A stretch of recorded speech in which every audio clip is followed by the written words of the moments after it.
देते हैं। हम कुछ वचन देखेंगे। इफिसियों की किताब में 3 अध्याय में 20वां वचन ये कहता है, अब जो ऐसा सामर्थ है कि हमारी विनती और समझ से कहीं अधिक काम कर सकता है, उस सामर्थ के अनुसार जो हम में कार्य करता है। इस वचन के लिए हम प्रार्थना करेंगे। हमको एक लाभ चीज़ लाने के लिए, हमारा परिवार को आशीष लाने के लिए हम प्रार्थना करेंगे। धन्यवाद परमेश्वर, धन्यवाद। इस अच्छा समय के लिए हम धन्यवाद करते हैं। हमारे से बात कीजिए। ये वचन ऐसा कहते हैं, आप हमारे अंदर अधिक से हैं, वो सामर्थ है, हम सोच समझ के बढ़कर भी अधिक हैं, वो हम जानने के लिए कृपा कीजिए। इसको जो विरोध है यीशु मसीह के नाम से हम ढांटते हैं, यीशु मसीह के नाम से आमीन। ये इफिसियों की किताब में 3वां अध्याय में ऐसा पौलुस ने लिखते जा रहे हैं, हर एक जो यीशु मसीह को मानते हैं, उनको विश्वास करते हैं, उनके शरीर में क्या है। इफिसियों की किताब 3 अध्याय 20वां वचन में, अब जो ऐसा सामर्थ है, ऐसा जो सामर्थ है कि हमारी विनती और समझ से कहाँ अधिक, हम विनती करते हैं प्रार्थना में, हमको आशीष कीजिए, और हम समझते हैं हम ऐसे ही रहेंगे, समझ से कहीं अधिक काम कर सकता है, उस सामर्थ के अनुसार जो हमें कार्य करता है। तो हम विनती करते हैं, हम समझते हैं, ऐसे ही हमको सब कुछ होएगा, और हम इस दृष्टि से ही हमको जाना पड़ेगा, क्योंकि हम ऐसे ही काम करते हैं, हम ऐसे ही हैं। लेकिन इधर परमेश्वर का वचन में ये कहता है, हम जो विनती करते हैं, यानी जो मसीह के लोग प्रार्थना करते हैं, विनती करते हैं, और हम समझते हैं, हम विनती किया, चलो हम हो गया, परमेश्वर का स्थिति में स्थल में हम प्रार्थना किया, हमारे घर में प्रार्थना किया, दोपहर में प्रार्थना किया, तो हम सोचते हैं विनती किए हैं और हमारा समझ में बैठ गया, हमको इतना ही जो चीज़ मिलेगा और इतना ही काम हम कर सकते हैं, इतना ही हमको ताकत है, इतना ही हमको सामर्थ्य है। लेकिन इधर परमेश्वर का वचन ये कहते हैं, हमारे विनती और समझ से कहीं अधिक काम। इसका मतलब ये है, बहुत सारे अधिक काम हमसे होएगा। किससे होएगा? परमेश्वर का सामर्थ्य हमारे अंदर है, ये हमको जानकारी चाहिए। जो इंसान अच्छा पढ़ता है, अच्छा समझ है, उसको जानकारी रहना चाहिए, मैं अच्छा पढ़ता हूँ और मैं और आगे बढ़ना चाहता हूँ, तो और आगे बढ़ना चाहता हूँ, उसको सोचना ज़रूरी है। तो वही परमेश्वर का वचन कहता है, हमारे अंदर सामर्थ्य है, हमारा समझ के बढ़कर है और हमारे विनती से भी बढ़कर है। हम जितना विनती करते हैं उतना हमारे हम सोचकर, हमारा ताकत को ही हम सोचकर, हमारा धंधा को ही हम सोचकर, हमारे काम का जो कुछ है उसको ही हम सोचकर हम विनती करते हैं, परमेश्वर हमको आशीष कीजिए, परमेश्वर हमारे काम धंधा को आशीष कीजिए। लेकिन परमेश्वर का वचन ये कहते हैं, हमारे अंदर बड़े सामर्थ्य है। ये सामर्थ्य ऐसा सामर्थ्य है, प्रेरितों को किताब में जब यूहन्ना और पतरस ने जाकर उस जो पैर चलना नहीं चाहता था, वो जो बीमारी, जो उसको जो लकवा का बीमारी था, उसको परमेश्वर का यीशु मसीह के नाम से उठ जा कर उन्होंने कहा, वैसे ही बड़े सामर्थ्य आपके अंदर मेरे अंदर है। जब हम विश्वास में वो पा लेते हैं, जैसे पिता माँ पिता के अंदर जब बहुत सारे पैसे हैं, जायदाद हैं, और बच्चे सोचता है समय, जो बुद्धिमान लड़का है लड़की है, समय आने तक वो यूज़ कर लेता है। जब समय आता है, मैं 10वीं पास करता हूँ, 12वीं पास करता हूँ, मैं डिग्री करता हूँ, तो मेरे को ये चीज़ चाहिए, तो ऐसा जो अपने माँ पिता से पूछेंगे उसको मिलेगा। वैसे ही परमेश्वर का इधर सामर्थ्य है। ये सामर्थ्य ऐसी चीज़ है, जो कमी है उसको परमेश्वर का सामर्थ्य पूरा कर लेता है, जो कमज़ोर है उसको बलवान कर देता है।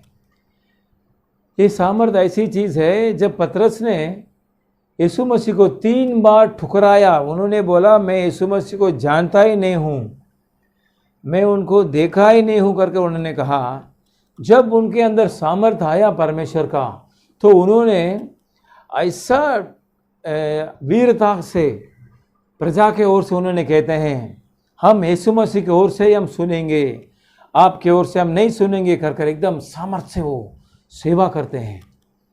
आपके ओर से परमेश्वर कहते हैं, इस संसार में हमको सामर्थ्य आवश्यक है, इस संसार में परमेश्वर का सामर्थ्य हमको बहुत आवश्यक है। ये पवित्र शास्त्र यीशु मसीह आपको देता है। हमारा सोचकर, हमारा विनती का अधिक, हमारा समझ से अधिक सामर्थ्य परमेश्वर आपको देता है। इसके लिए हम क्या करना चाहिए? उसमें लिखा है सामर्थ्य के अनुसार जो हम में कार्य करता है, हमारे अंदर कार्य करता है। इस सामर्थ्य के लिए हम क्या करना चाहिए?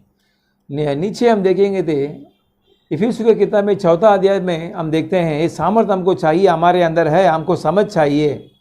इस सामर्थ्य को हम कैसा उपयोग करें, इसका जो क्या है, हम 4 अध्याय में इफिसियों की किताब में 4 अध्याय में देखते हैं। इसमें लिखा अर्थात्यु हमको सामर्थ्य चाहिए, हम उसको अपने आप को हम उसको यानी अब लाभ लाने के लिए, परिवार में लाभ लाने के लिए, दूसरों को हम उसको उस सामर्थ्य से लाभ लाने के लिए, परमेश्वर को बताने के लिए हमको क्या करना चाहिए?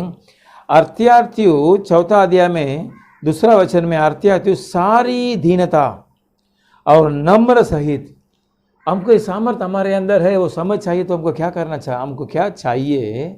सारी दीनता और नम्रता सहित। दीन हमको चाहिए, नम्र चाहिए। आज हम देखते हैं बहुत कम है इस संसार में, दीनता नहीं है, नम्रता नहीं है। और इधर लिखा है नम्रता सहित और धीरज, नम्र और धीरज धरकर प्रेम से एक दूसरे की सह लो। हम एक दूसरे को प्रेम से सहते हैं क्या? इस बाइबल ऐसा किताब है, संसार में बहुत सारे जन पढ़ने वाला किताब है, बहुत किताब छपा हुआ किताब है, ये पवित्र बाइबल है। और इस बाइबल में इधर पवित्र प्रजा ऐसे कहते हैं, जितना दीनता हमको चाहिए उतना दीनता हमको चाहिए। हम हमारे परिवार में, बाहर में काम करते समय में, रोड में जाते समय में, हम कार बाइक में जाते समय में, प्लेन में जाते समय में, हमको नम्र सहित और धीरज एक दूसरे की सह लो, प्रेम से एक दूसरे से सह लो। हमको धीरज चाहिए और नम्र चाहिए और दीनता चाहिए और प्रेम चाहिए। ये सब कैसा होएगा? हमको प्रेम इससे हमको कैसा आएगा? किसी को देखेगा तो हमको प्रेम नहीं आता है, किसी को देखेगा तो हमको नम्र नहीं आता है, लेकिन ये सब कैसा आएगा? भजन संहिता 1 अध्याय में लिखा है, जब जब हमको समय मिलता है हम पवित्र शास्त्र को पढ़ना चाहिए, हम उसको ध्यान करना चाहिए, हमको प्रार्थना करना चाहिए। जैसे एक झाड़ है, उसको पानी जब डालेगा, हर रोज़ पानी डालेगा और हर रोज़ सूरज उसको मिलता है, तो जैसा वो बढ़ते जाता है वैसे ही हम इसके अंदर बढ़ेंगे। प्रेम के अंदर हम बढ़ेंगे, नम्रता के अंदर हम बढ़ेंगे, धीरज के अंदर हम बढ़ेंगे, दीनता के अंदर हम बढ़ेंगे। ऐसा बढ़ते समय में हमको सामर्थ्य मिलता है। जैसा यीशु मसीह के चेलों ने बड़े अद्भुत काम किया, वैसे आप भी कर सकते हैं। आपके परिवार में परमेश्वर अद्भुत करना चाहते हैं। आप चाहते हैं क्या? आपके परिवार के अंदर परमेश्वर काम को आशीर्वाद कर लाना चाहते हैं, आपके धंधे को परमेश्वर आशीर्वाद करना चाहते हैं, आपको शांति समाधान देने चाहते हैं। ये सब किधर से मिलते हैं? धीरता से मिलते हैं। ये सब हमको किधर से मिलते हैं? ये जो धीरज है, प्रेम है और ये जो सामर्थ्य हमको हमारे अंदर रहने के लिए, हमको आशीष करने के लिए हम और वचन को देखते हैं। वही इफिसियों की किताब में 3 अध्याय में 19वां वचन में ये कहते हैं, और मसीह के उस प्रेम को जान सको, उस प्रेम को जान सको जो ज्ञान से भरे है, कि तुम परमेश्वर की सारी भरपूरी तक परिपूर्ण हो जाओ। परमेश्वर का एक सारी भरपूरी एक है, परमेश्वर का सारी भरपूरी है, आपको चाहिए, हमको चाहिए। परिपूर्ण हो जाओ, परिपूर्ण होना अवश्य है, भरपूरी को पा लेना अवश्य है, परमेश्वर का प्रेम को पा लेना अवश्य है, ज्ञान को पा लेना अवश्य है। ये सब क्या है? जान सको जो ज्ञान से भरे हैं कि तुम परमेश्वर की सारी भरपूरी, परमेश्वर का सारी भरपूरी आपको चाहिए क्या? परमेश्वर का सारी भरपूरी आपको चाहिए क्या? परमेश्वर का ज्ञान से भरने के लिए आपको चाहिए क्या? परमेश्वर का परिपूर्ण हो जाने के लिए आपको चाहिए क्या? यीशु मसीह को विश्वास कीजिए, यीशु मसीह का अंदर आइए।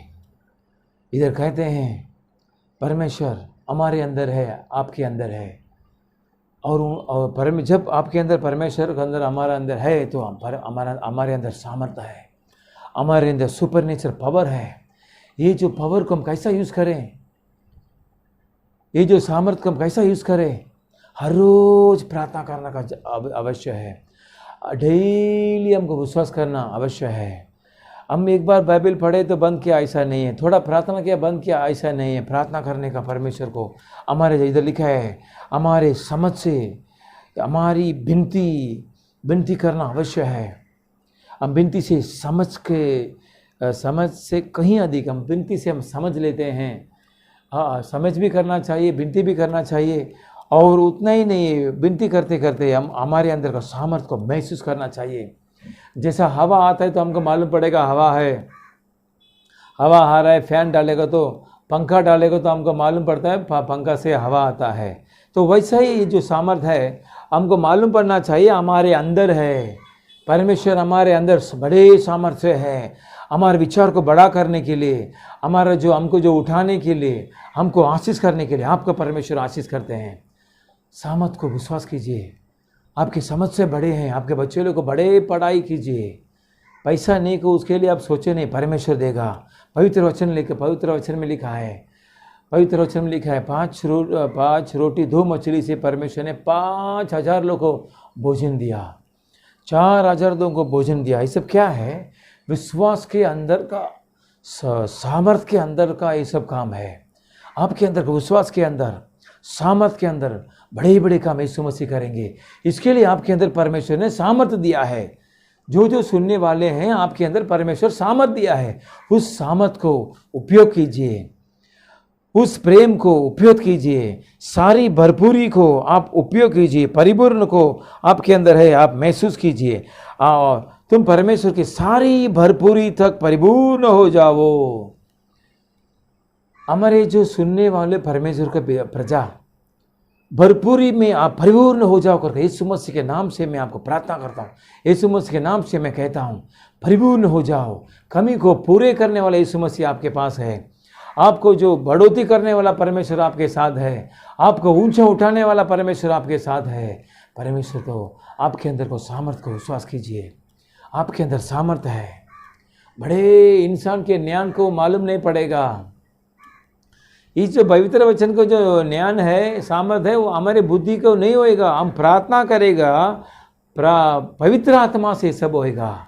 शरीर कुछ भी लायक नहीं है, शरीर के अंदर पवित्र आत्मा है, वो बड़े चीज़ है। आपके अंदर पवित्र आत्मा है, सामर्थ्य है, उपयोग कीजिए, परमेश्वर को आशीर्वाद को पा लीजिए। आप किधर किधर है, हम अभी प्रार्थना करेंगे, परमेश्वर आपको ये जो सामर्थ्य आपको भरेंगे और आपको जो ज्ञान देंगे उसको उपयोग करने के लिए पवित्र परमेश्वर हम प्रार्थना करते हैं। जो आपके प्रजा जो वचन सुने उसके अंदर सामर्थ्य है, वो लोग महसूस करने के लिए सहायता कीजिए, सामर्थ्य को उपयोग करने के लिए सहायता कीजिए, उनको आशीर्वाद को पालने के लिए सहायता कीजिए। और समझ से बड़े हैं, हम विनती से बड़े हैं, हमारे समझ से बड़े हैं परमेश्वर। आप बड़ा परमेश्वर करके ऐसा क्या किताब 40वां अध्याय में हम देखते हैं, पृथ्वी के ऊपर आप बैठे हैं। कितना बड़ा परमेश्वर है। आकाश आपका बैठने का स्थान है, पृथ्वी आपका पैर का स्थल है। कितना बड़ा परमेश्वर है। हमारे समझ कर बड़े हैं, हमारा विनती से बड़े हैं। ये जो सुनने वाले प्रार्थना करने के लिए सहायता कीजिए, आशीर्वाद को पा लेने के लिए सहायता कीजिए। आप कितना है कर आपको महसूस करने के लिए सहायता कीजिए। अभी जो है वो लोग को कमी है पूरे कीजिए, बीमारी है तो ठीक कीजिए, जो वायरस है अब वो लोग हैं तो उसको हटाइए यीशु मसीह के नाम से। मेरे प्रेमी परमेश्वर, धन्यवाद परमेश्वर, दयालु परमेश्वर, धीरज से भरा हुआ परमेश्वर, वही जो स्वभाव से सुनने वालों को भर दीजिए परमेश्वर, भरपूरी से भर दीजिए परमेश्वर, ज्ञान से भर दीजिए परमेश्वर। इस संसार में जितना दिन हम हैं आपके भरपूरी से रहने के लिए सहायता कीजिए, आपके जो सामर्थ्य से रहने के लिए सहायता कीजिए, वैसे ही कीजिए। हम आपके नाम से प्रार्थना करते हैं, आमीन। धन्यवाद।